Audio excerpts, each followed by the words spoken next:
আমি বর্তমান আছে অগ্নিগড় পাহাড়, আর আমার এই পিছনে দেখুন এখানে আছে উষা চিত্ররেখা। এই দুইজন আসলো বান্ধবী। তে যখন হে চিত্ররেখা উষারে নিয়ে প্রসাদ খাবার শ্রীকৃষ্ণর নাতিন অনুরুদ্ধর যখন প্রসাদ খাবার যাওয়ার পরে ওনার প্রেমে পড়ছিল। পড়ার পরে ওনার প্রেমে থেকে বন রাজা ছিন্ন করে হেরে ব্রহ্মপুত্রর যেটা পার দেখতেছেন, এই ব্রহ্মপুত্রর পারে এখানে একটা পাহাড় আছে, আর এই পাহাড়ের নাম হলো অগ্নিগড় পাহাড়। আর এই পাহাড়ে উষারে রাখছিল, তারেও মুড়ে আগুন দিয়ে এই জায়গাটা উষারে রাখছিল, রাখার পরে সেফটি হিসেবে রাখছিল। আর তারপরে থেকে এই জায়গাটা অগ্নিগড়ে একটা আসামের মধ্যে একটা অন্যতম জায়গা হয়েছে অগ্নিগড় পাহাড়।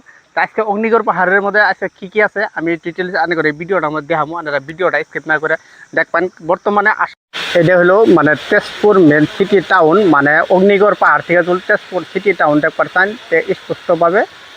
বেশি একটা দূর না, 1 থেকে 1.5 কিলোমিটার মানে দূরত্ব।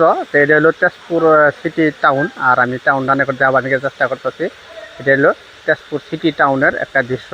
আর তেজপুর টাউন কভার গেলে প্রায় পাহাড়ের উপরে, প্রায় টাউনখানি মানে পাহাড়ের উপরে আছে। আমি টোটালি আনে করে দেওয়া আছে। আর এত সুন্দর একটা ভিউজ তেজপুর টাউনটাত, মানে আঙ্গুরে ন্যাচারাল যেটা নাকি মানে গাছ গাছালি বা ইত্যাদি এই জায়গাটা আছে আর কি।